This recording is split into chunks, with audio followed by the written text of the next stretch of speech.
Well, these are the upcoming commandments here, and they have to do with marriage, divorce, and family. There's spiritual sides to these you can see, and just to the natural as well. But okay, so 59 is to honor your father and mother. We know that that is one of the commands, the command that has the promise. So this is Exodus 20, verse 12. Honor your father and your mother, that your days may be prolonged in the land which the Lord your God gives you. There's that promise. Number 16, not to smite a mother or father. Exodus 21:15. And he who strikes his father or his mother shall surely be put to death. Not to curse a father or a mother. Exodus 21:17. And he who curses his father or his mother shall surely be put to death. This is all about honoring them. 62. To reverently fear father and mother. Leviticus 19:3. Every one of you shall reverence his mother and his father, and you shall keep my Sabbaths. I am the Lord your God. It's interesting that he connected honoring your parents with honoring the Sabbath.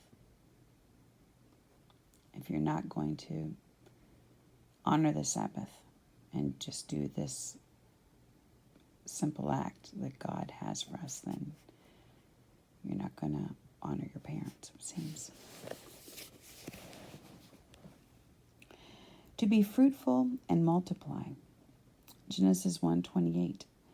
And God blessed them, and God said to them, be fruitful and multiply, and fill the earth, and subdue it, and rule over the fish of the sea, and over the birds of the sky, and over every living thing that moves on the earth. So bear fruit. Go forth and bear fruit, and we're called to do that in spiritual as well. That a eunuch shall not marry a daughter of Israel, one who cannot produce seed.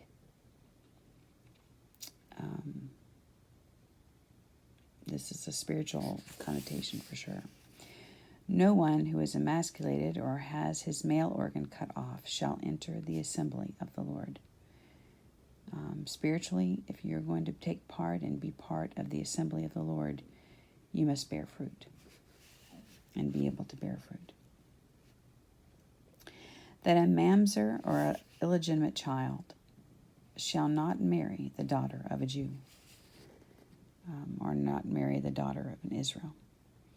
Deuteronomy 23:2. No one of illegitimate birth shall enter the assembly of the Lord. None of his descendants, even to the 10th generation, shall enter the assembly of the Lord. If there is an illegitimate child, you have to think about that spiritually. A child that was brought into the world, and it was not a union honored by God. One that will bear good fruit. Maybe there's an unequally yoked couple. It's interesting, what kind of fruit are they going to bear if they are not equally yoked? I'm not really talking physically, I'm talking spiritually. Of course, when God told the people, do not mix with the nations, because they will sway you away from me. So, to consider that. That an Ammonite or Moabite shall never marry the daughter of an Israelite. And in Deuteronomy 23:3 it says, no Ammonite or Moabite shall enter the assembly of the Lord. None of their descendants, even to the 10th generation, shall enter the assembly of the Lord. And that's interesting because Ruth was a Moabite, but she turned from that and she went after the Lord and was grafted into Israel. Of course, she was the descendant of King David and, of course, Yeshua. All right, number 67. Not to exclude a descendant of Esau from the community of Israel for 3 generations. Deuteronomy 23, 7 through 8. You shall not detest an Edomite, for he is your brother. You shall not detest an Egyptian, because you are an alien in his land. The sons of the third generation who are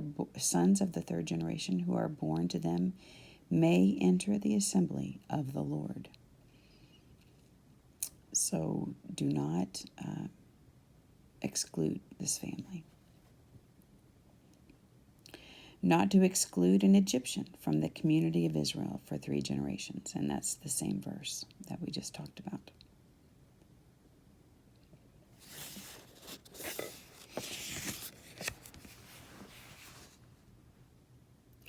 There shall be no harlot in Israel. That is, that there shall be no intercourse with a woman without previous marriage, with deed of marriage, and formal declaration of marriage. Deuteronomy 23:18 says, you shall not bring the hire of a harlot or the wages of a dog, and they meant that as a male prostitute, into the house of the Lord your God for any votive offering. For both of these are an abomination to the Lord your God. There will be no harlots, there will be marriage. Number 70. To take a wife by kiddushin, or betrothal, the sacrament of marriage. Deuteronomy 21:4. This is going in talking about dealing with a woman who's been divorced from her husband. When a man takes a wife and marries her, and it happens that she finds no favor in his eyes, because he has found some indecency in her, and he writes her a certificate of divorce and puts it in her hand and sends her out from his house. So that's the first verse there, and it's going to talk about, what to do with if you're going to do a writ of divorce. But they're pointing to when a man takes a wife and marries her. So it's not just something where you just take a wife, you have to marry her. Number 71, that the newly married husband shall be free for 1 year to rejoice with his wife. Deuteronomy 24:5. When a man takes a new wife, he shall not go out with the army, nor be charged with any duty. He shall be free at home 1 year, and shall give happiness to his wife, whom he has taken.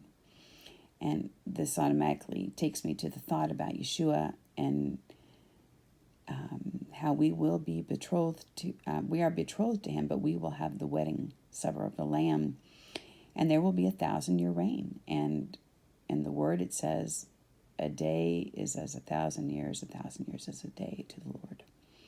So Yeshua will get his day, which is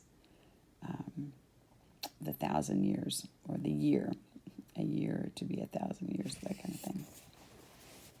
It's beautiful.